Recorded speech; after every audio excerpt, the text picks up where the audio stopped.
Ya,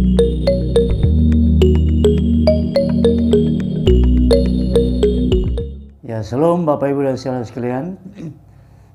Selamat sore, jumpa lagi di channel Realitas episode ke-6.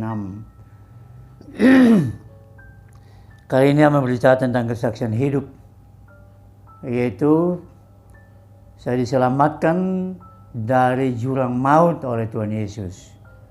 Diselamatkan Tuhan Yesus dari jurang maut. Ya. Bapak Ibu sekalian,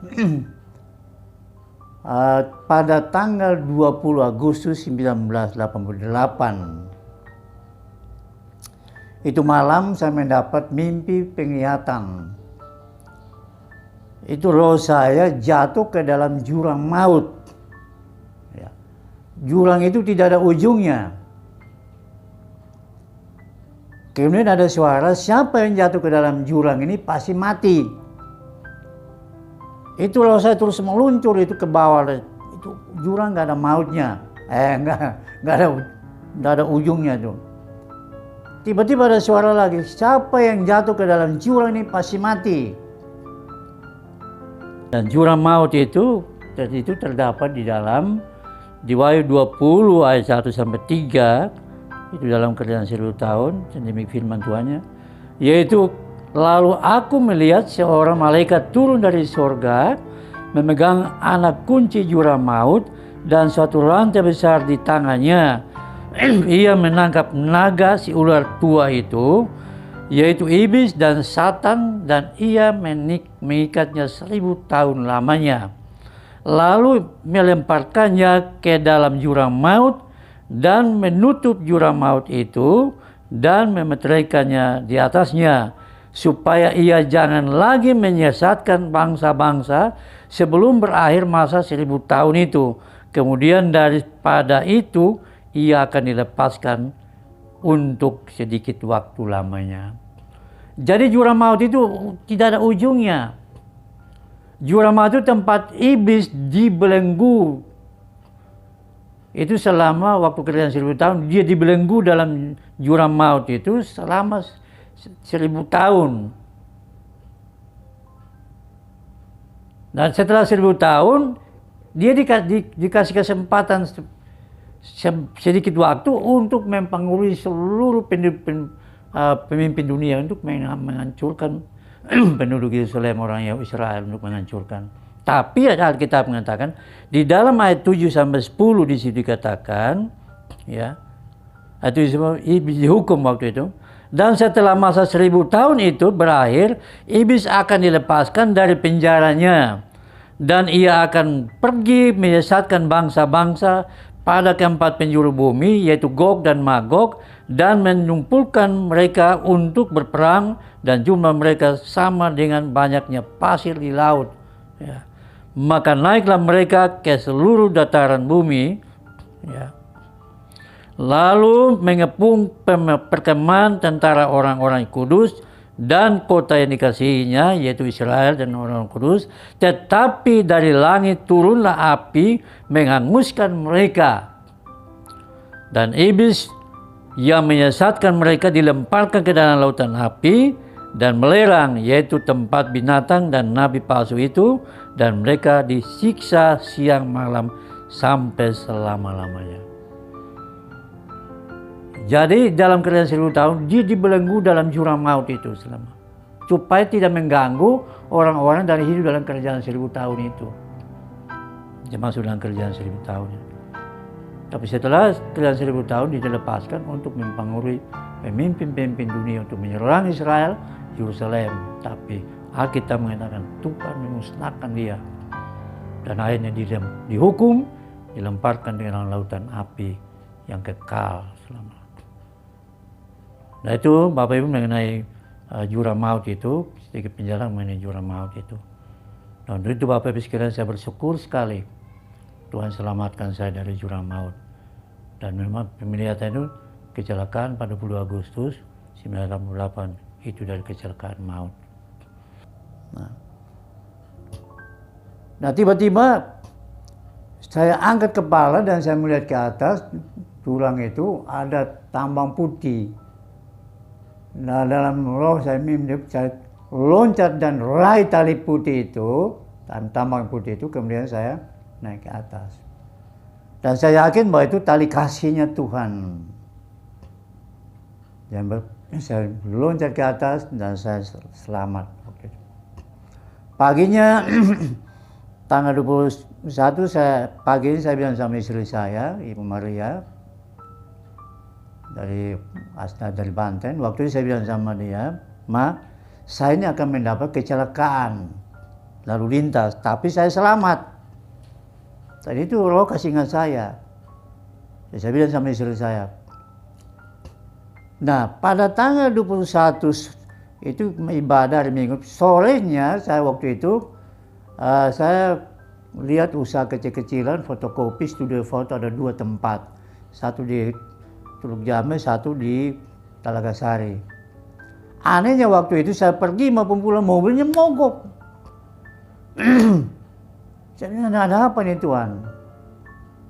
Nah, besoknya tanggal 22 Agustus 1988, itu jam 3 pagi, itu saya berdoa, bangun pagi berdoa jam 3, itu berdoa sambil menangis. Saya bilang, Tuhan ampuni dosa saya Tuhan, ampuni dosa istri saya, dosa anak-anak saya Tuhan. Itu sambil menangis dan menangis sampai cucuran air mata, minta ampun sama Tuhan. Sampai kursi tamu itu basah semua. Nah, kemudian kurang lebih 1 jam saya berdoa dengan cucuran air mata.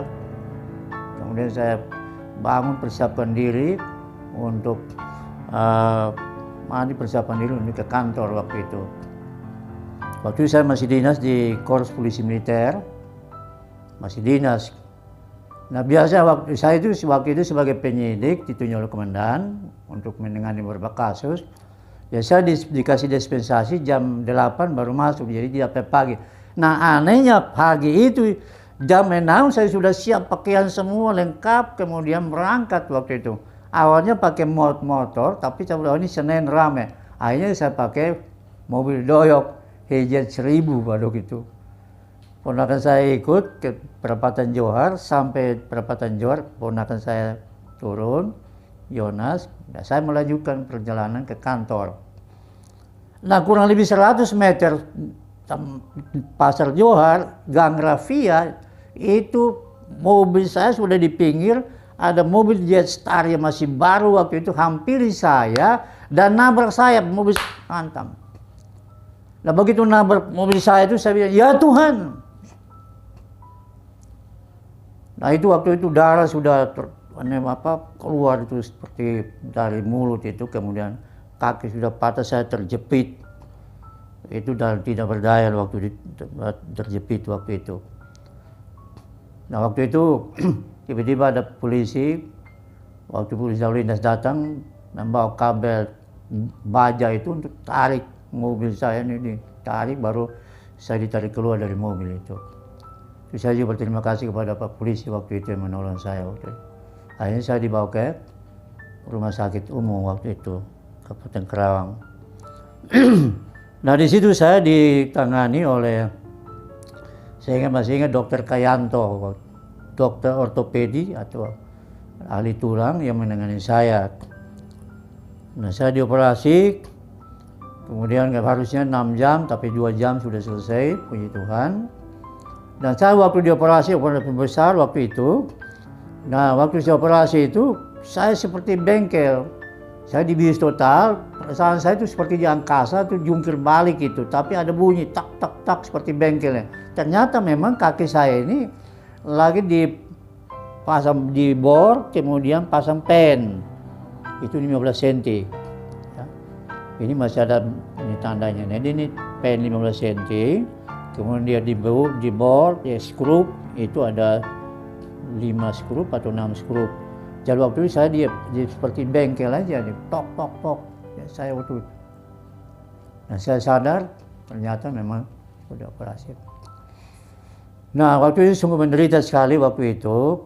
Kemudian dalam kejadian itu saya coba bergumul Nah waktu itu saya komplain sama Tuhan. Saya bilang, Tuhan saya kan sudah melayani pekerjaan Tuhan, karena saya bertobat tahun 80. Saya sudah melayani sebagai majelis gereja di gereja Pasundan Immanuel Kerawang waktu itu. Nah jadi, lalu saya komplain sama Tuhan, kenapa Tuhan, saya jadi majelis gereja, saya juga khotbah sudah kemana, Jakarta, ke Banten, kemudian juga saya ketua Yayasan Pendidikan Kristen Maranatha, BPPK Bandung. Saya ini ketua yayasan, kenapa ini tidak terjadi? Nah tiba-tiba waktu itu saya itu bergumul tentang kitab Ayub waktu itu. Nah waktu sampai pada Ayub pasal 5 ayat 17-18, jadi di situ firman Tuhan katakan, berbahagialah orang yang dididik oleh Tuhan. Aku melukai tapi aku membebat, aku memukuli tapi aku menyembuhkan. Nah di situ saya nangis kepada Tuhan, terima kasih Tuhan, Engkau mendidik saya Tuhan, terima kasih Tuhan Yesus. Nah ya secara singkat kurang lebih 1 bulan saya dirawat di rumah sakit, kembali ke rumah itu ya sedang perawatan. Nah waktu itu saya sudah percaya bahwa Tuhan Yesus pasti tolong saya. Nah waktu itu bukan hanya ini aja, patah tulang ini, tapi ini ada tulang pinggul ini cancel jadi cancel dari posisinya, sehingga harus ditarik lagi supaya bisa lurus. Nah itu harus menjalani operasi di rumah sakit Gatot Subroto, rumah sakit Angkatan Darat. Nah akhirnya tahun 89 itu, kalau nggak salah bulan November, saya singkatnya operasi di Jakarta, di rumah sakit Gatot Subroto, Jakarta. Itu operasi besar. Waktu itu saya udah pasrah lah, udah semua alat apa semua lengkap semua ini. Saya bilang Tuhan, saya doa terus Tuhan. Saya minta yang operasi saya itu Dr. Kolonel PT Simatupang. Dia ahli ortopedik kelas nomor 2 di dunia. Saya minta supaya Kolonel PT Simatupang ini operasi saya, dan ternyata betul. Waktu saya menjalani operasi, saya dengar suaranya, dia menoperasi saya juga bersyukur. Tapi ternyata setelah operasi, bukan berhasil, malah gagal. Itu dipasang pen, sampai sekarang ini pennya masih ada. Nah waktu itu saya di Seranu dioperasi ulang oleh Kapten Karna, waktu itu orang Bandung.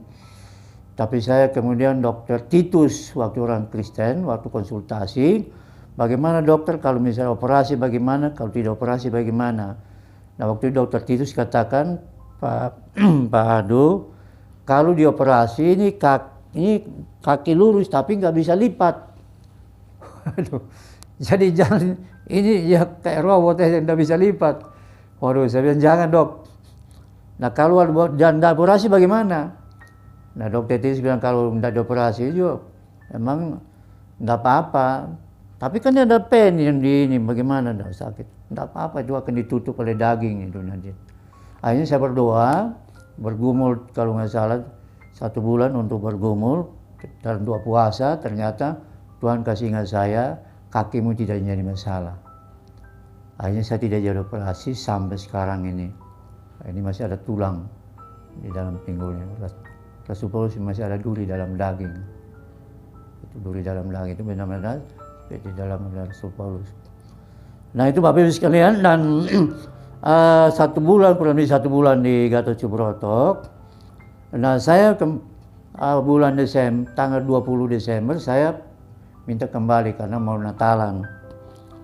Nah sampai di rumah, waktu sudah mau Natalan, satu waktu istri saya datang kepada saya, Pak, anak-anak sekolah nggak ada uang, fotokopi macet semua, studio foto macet semua, nggak ada uang, nggak ada beras Pak.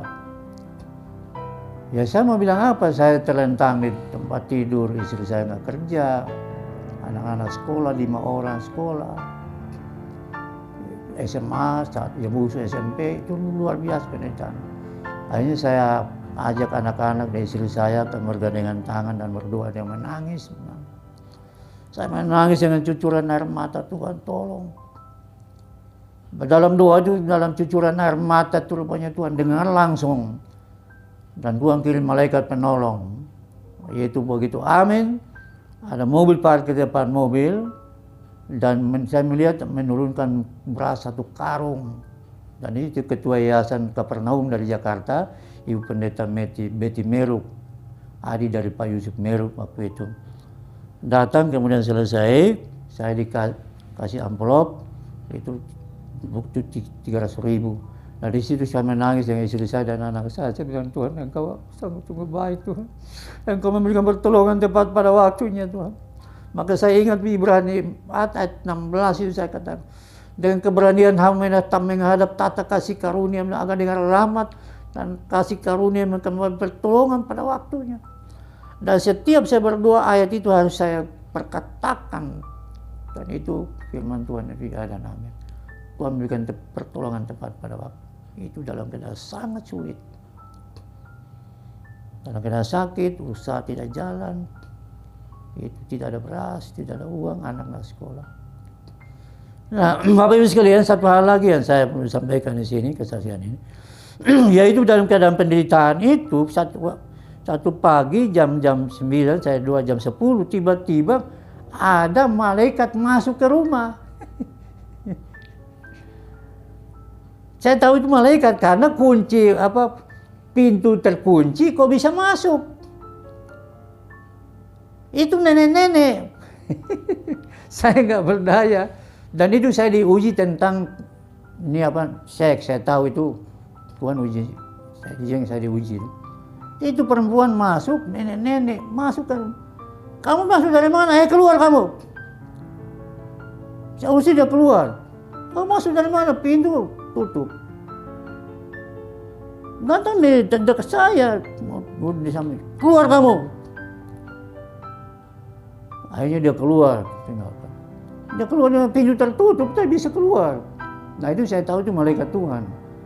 Yang Tuhan izinkan untuk menguji saya dalam keadaan tidak berdaya. Nah itu Bapak Ibu dan Saudara sekalian, penderitaan itu Tuhan menyelamatkan saya dari jurang maut, tabrakan maut, tanggal 22 Agustus 1988 itu. Nah, ternyata setelah saya evaluasi penderitaan saya selama kurang lebih 1 tahun, yaitu rumah saya jual semua. Rumah usaha fotokopi saya jual semua. Rumah saya jual tahun 91 itu saya jual cuma 15 juta. Kembali ke nol. Jadi kita dididik Tuhan itu sampai ke titik nol. Baru begitu kita sampai ke titik nol, baru Yesus muncul sebagai angka 1, dan di situ jadi 10, kemudian 100, 1000 dan seterusnya. Itu kan. Nah, Bapak Ibu sekalian, dalam 10 tahun cukup menderita. Tahun 91 saya jual rumah 15 juta karena utang di BTP 7 juta saya bayar lunas, tinggal 8 juta. Anak saya bawa ke Kupang untuk kuliah di Unpis, sama-sama udah tutup. Nah, tapi memang cara Tuhan waktu itu ada buka PNS, kemudian anak saya daftar, puji Tuhan itu lulus sebagai PNS dan dia ditempatkan di Pengadilan Negeri Waingapu sejak 91 sampai sekarang ini. Dia punya posisi yang penting juga, bisa menyelesaikan S1-nya. Dia sekarang jadi panitra di Pengadilan Negeri Waingapu NTT. Fotokopi saya bawa juga sana rusak, ini tidak dipakai. Nah, ternyata di balik semua itu ada rencana Tuhan yang indah. Kurang lebih 10 tahun, yaitu Tuhan memproses saya untuk menjadi hamba-Nya. Tahun 2003 saya pindah ke Jakarta. Waktu itu 3 tahun saya di Jakarta, Yayasan Kapernaum, mengelola ST Paulus di Jonggol. Nah waktu itu 3 tahun saya di situ. Saya tahun 96, 95 akhir saya kembali. November tahun 95 saya kembali. Kemudian merintis yaitu Persekutuan 1 Januari 1996 Tuhan katakan kamu harus ke Kupang, misi penginjilan. Pada waktu itu sedang saya juga kuliah di STT Dulos waktu itu. Baru semester pertama Tuhan bilang kamu ke NTT, bertemu dengan hambaku Yustus, buta lumpuh tuli tapi bisa nulis. Akhirnya saya berangkat waktu itu 1-2 Januari setelah bentuk persekutuan doa, pulang, dan puji Tuhan pada tanggal 2 Agustus 1997 bikin KKR di Aula 305 yang dilayani oleh Pak Pendeta apa waktu itu.